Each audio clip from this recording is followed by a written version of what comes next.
I think the most important thing is for ECOSOCC to function efficiently and effectively.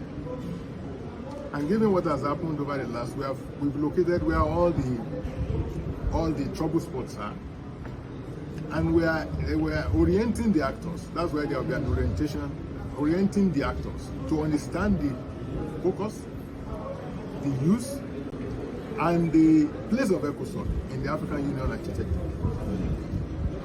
The important thing to observe is that the Constitutive Act says that this will be a union of people, not normally the union of head of states.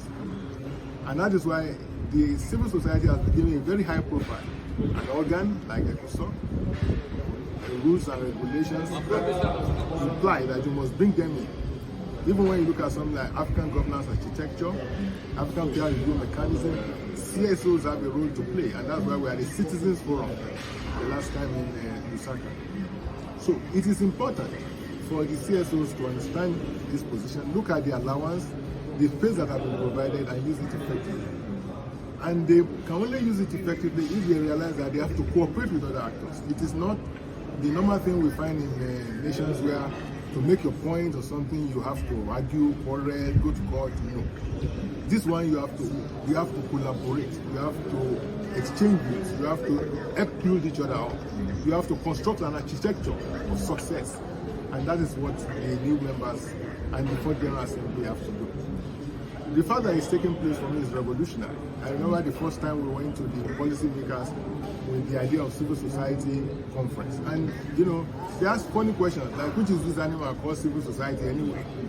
But I think now, nobody treats it as an animal. It's a being, a very respectable being in the committee of values of the parliamentarians, the diplomats, the executive secretariat. So it has won its place.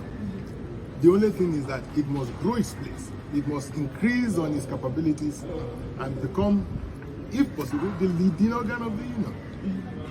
So that's where I see it going.